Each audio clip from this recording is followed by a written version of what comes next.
ତେଣୁ ଆଜି ଚାନ୍ଦବାଲି ନିର୍ବାଚନ ମଣ୍ଡଳୀର ଏସିଡିସି ମିଟିଂ ଅନୁଷ୍ଠିତ ହେଇଛି।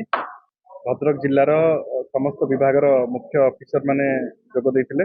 ଆମ ଚାନ୍ଦବାଲିର ବିଭିନ୍ନ ସମସ୍ୟା ବା ଯୋଉ ବଟଲନେକ୍ ରହୁଛି ବିଭିନ୍ନ କାର୍ଯ୍ୟକ୍ରମରେ ଯୋଉ ବାଧା ସୃଷ୍ଟି ହଉଛି ତାକୁ କିଭଳି ଭାବରେ ଦୂର କରିହେବ, ବିଶେଷ କରିକି ଚାନ୍ଦବାଲିର ଯୋଉ ନୂତନ ବ୍ରିଜ ହବ ଏବଂ ତା ସହିତ ଯୋଉ ତିନିତର ପାଖରେ ଶାଳନ୍ଦୀ ଉପରେ ବ୍ରିଜ ଚାଲିଛି ଏବଂ ଆଉ ଦୁଇଟି ବ୍ରିଜ ଚାରପାଟିଆ ଏବଂ ବାଲିଆପାଳ ପାଖରେ ଚାଲିଛି।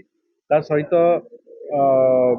ପଞ୍ଚଟିକିରି ଏବଂ ଧାନଖୁଣିଆ ଠାରେ କିଭଳି ଭାବରେ ବ୍ରିଜ ହେଇପାରିବ ତା ଉପରେ ଧ୍ୟାନ ଦେଲେ। ବିଶେଷ କରିକି ସବୁଠୁ ବଡ କଥା ହଉଛି ଖରା ଦିନ ଆସିଲାଣି ଏବଂ ମେଗା ୱାଟର ସପ୍ଲାଏ ପ୍ରୋଜେକ୍ଟ ଯୋଉଟା 893 କୋଟି ଟଙ୍କା ଏବଂ ଅର୍ବାନ ଚାନ୍ଦବାଲି ଏନ୍ଏସି ପାଇଁ 50 କୋଟି ଟଙ୍କା, ପାଖାପାଖି 1000 କୋଟି ଟଙ୍କା ଏଥିରେ ଖର୍ଚ୍ଚ ହଉଛି। ସେଇଟା କିଭଳି ଭାବରେ ସମସ୍ତେ ପାଇପାରିବେ ପାନୀୟ ଜଳ, ସେଥିପ୍ରତି ଆମେ ଗୁରୁତ୍ୱ ଦେଇଥିଲୁ ଏବଂ ସେ କାମ ପାଖାପାଖି 6.5 ବର୍ଷରୁ ଅଧିକା ହେଲାଣି।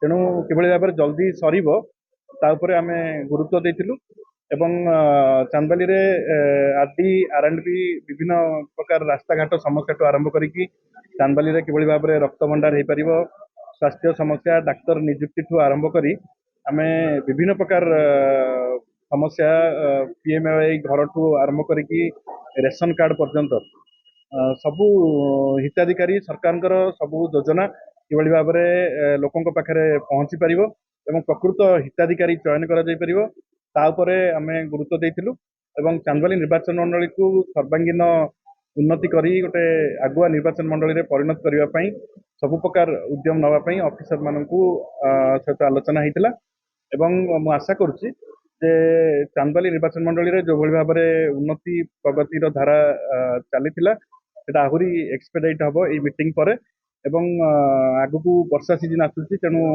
ରାସ୍ତାଘାଟ ମରାମତି ଉପରେ ମଧ୍ୟ ଆମେ ପ୍ରାଧାନ୍ୟ ଦେଇଥିଲୁ।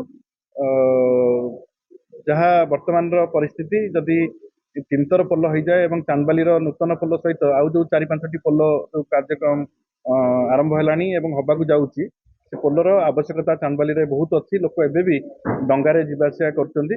ତେଣୁ ମୁଁ ଆଶା କରିବି ଯେ ସବୁ ଅଫିସର ମାନଙ୍କ ସହଯୋଗରେ ଚାନ୍ଦବାଲି ନିର୍ବାଚନ ମଣ୍ଡଳୀ ଗୋଟେ ବିକଶିତ ନିର୍ବାଚନ ମଣ୍ଡଳୀରେ ପରିଣତ ହବ ଏବଂ ଯୋଉ ଯୋଉ ଅସୁବିଧା ସବୁ ରହିଯାଇଛି, ଯୋଉ ଗରିବ ଲୋକମାନେ ଚାନ୍ଦବାଲିରେ ଅଛନ୍ତି ସେମାନେ କିଭଳି ଭାବରେ ଉପକୃତ ହେବେ, ସେଥିପାଇଁ ଆଜି ଜିଲ୍ଲାର ସିଡିଓ ମହୋଦୟ ମଧ୍ୟ ଉପସ୍ଥିତ ଥିଲେ। ତାଙ୍କ ଲିଡରସିପରେ ଆଜି ଏଇ କାର୍ଯ୍ୟକ୍ରମ ଅନୁଷ୍ଠିତ ହେଇଛି ଏବଂ ପ୍ଲାନିଂ ଏବଂ ମନିଟରିଂ ଡିପାର୍ଟମେଣ୍ଟ ତାକୁ କୋଅର୍ଡିନେଟ କରୁଥିଲେ। ମୁଁ ଆଶା କରୁଛି ଯେ ଏଇ ମିଟିଂ ହେଲା ଫଳରେ ଚାନ୍ଦବାଲିର ପ୍ରଗତିର ଧାରା ଆହୁରି କ୍ଷିପ୍ର ଗତିରେ ଆଗେଇବ।